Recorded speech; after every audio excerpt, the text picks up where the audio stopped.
ThaBoxingvoice.com. Ring walk Danny here in Las Vegas with Steven Espinoza. Steven, how you doing, brother? I'm good, brother. How are you? I'm great. Obviously celebrating 100 fights here at the MGM Grand. Something that you've been a part of a lot of those. I mean, from the biggest, to obviously Saturday nights, Gervonta, Tank Davis, and Frank Martin. Just curious, of all your years, a fight that stands out, a moment that really stands out of all the big ones here at the MGM. Well, anybody who knows me knows I'm a big Barrera fan, and if you look at one fight that was an MGM fight that stands out, of course you've got to say, some of the Morales fights, but for me, Hamed versus Barrera, and just because Hamed was such a phenomenon at that point, and he had so much momentum, and it was just a boxing clinic. It was just absolute domination. So to me, that's one. I mean, it's tough to pick. Wilder's had some big fights here. Canelo, the big ones with Floyd. Some under the radar fights. Johnny Tapia, another one of my favorites. But I would say if I had to pick one that sort of stands out, I remember very much. I think a lot of people do because it was such a surprising, dominant result.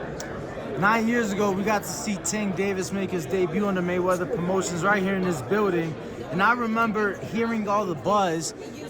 Tank got me to show up maybe around 1 p.m. because he was so early on in the card. What do you think has been the biggest takeaway from him throughout these 9 years and his rise to superstardom? Because you've been there alongside for the ride. Look, I think at the end of the day, it's sort of simple. I mean, people like his personality, they like it, but it comes down to the performance in the ring. And when you do what he does in the ring, when you're one of those fighters where you can't turn away, you can't go to the bathroom, you don't know what's going to happen, you want to be there to miss that, you don't want to miss that highlight reel knockout. That's the kind of thing that really grows the fan base more than anything else. It's what made Deontay Wilder a star, to be just out of like that lightning strike out of the blue. Same thing makes Tank a star. Yeah, you brought him up. Obviously, Deontay Wilder, we've seen, we saw many years on Showtime and here in this building at the highest of levels. We've seen him in his last couple fights doing business with Riyadh season and those people over in Saudi. I'm curious, though. I want your thoughts because yesterday there's been reports all week now of His Excellency Turki Alalshikh being interested in maybe creating a league and buying out the boxing promotions. A number of up to $5 billion is being thrown around. I want your thoughts just on the idea, right? Because I don't know what needs to happen in the sport, but we do need some structure. We need something, right? He seems to be putting fights together. I'm not saying it has to be him, but just your thoughts on that unity and the potential of getting boxing to, they're calling it something like the UFC, structure. Yeah, I don't know that it has to be a UFC type structure. Right. But clearly the sport's in transitions. You've got networks coming in and out. The media business is transition. You've got a lot of change. So look, I'm all for someone coming in outside or us creating it internally, a new way of doing business. Whether it's someone buying everybody up, whether it's a joint venture, whether it's something like what soccer has done with Champions League, where you've got some structure which operates on top of the existing. I think all those models are great. So I think something needs to happen. The sport needs to come together and be to be able to be everything that it can be to reach its full potential. When we spoke January in LA for the Thurman Zoo presser, obviously the fight didn't take place, but you said that you've done business with a lot of these people for years, that they became friends, and you want to make sure that there's a smooth transition and people aren't necessarily lacking. If I'm not mistaken, it's the third Amazon Prime show now. Can we see you in a position and because I think that we do need your help. There needs to be. I remember the fucking rollouts you do with Showtime, and everybody suited and booted, and one big press conference, and we get all these dates and all these fights. Like, yo, we're dying out here. They talked about 12 potential dates. We get one at a time. There's like 400 fighters on the PBC roster that most of them aren't getting. Just something, Steven. Yeah, I hear you. I know there's frustration. You got to walk before you run on some of this stuff. It is a new network. it's not fair to say to expect from Amazon Prime where Showtime was able to go after 37 years. And I would say give patience. I think things are going to roll out. You know, we've seen promotion stepped up with each event. You know, we'll see non-pay-per-view events. So I think, look, it's a big change. You know, we talked about that in January. That is probably a bigger change than people even realize.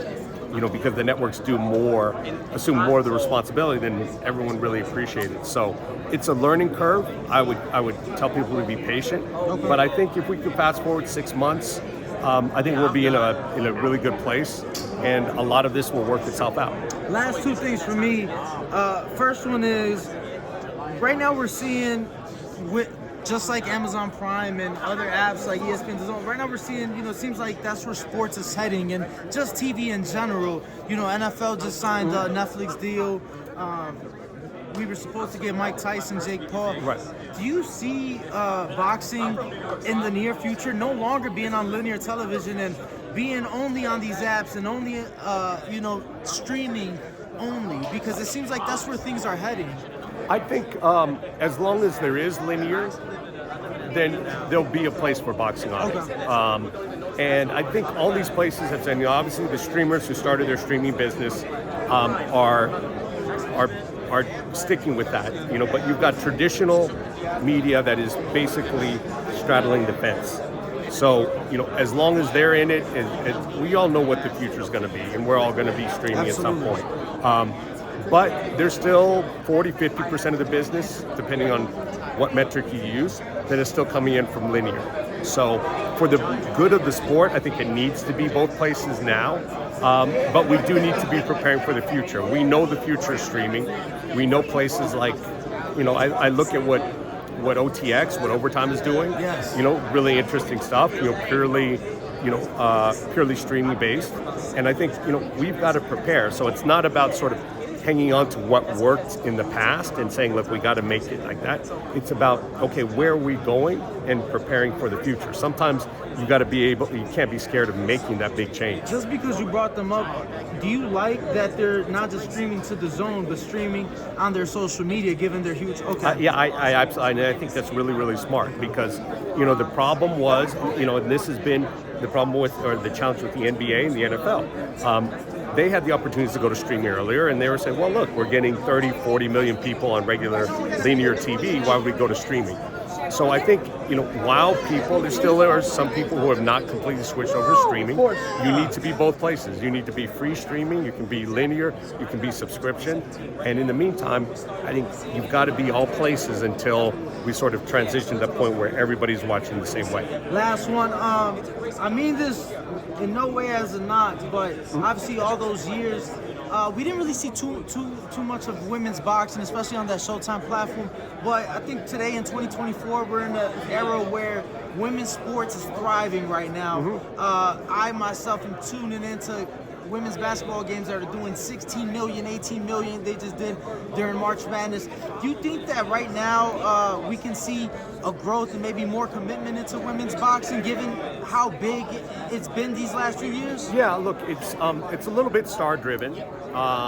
But look, I hear you. Overall, you know, Showtime didn't do probably enough women's boxing. But I think if we look selectively, you know, we did, you know, several Serrano fights. Absolutely. Katie, you know, Claressa. And I can be one to say, I know this ain't 2016. We're in a different time right now, and I know that. So yeah, again, but I think, look, I think we are now, I think the market is now ready.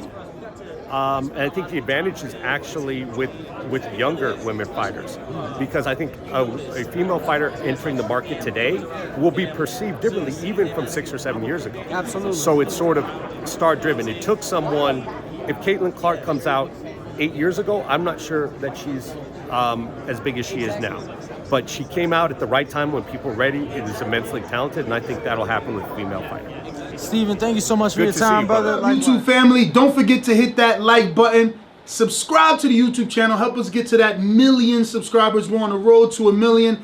And obviously, we have other great content on our Patreon channel. So since this video is over, head on over to our Patreon and check out all the exclusive content, or right here on our YouTube members.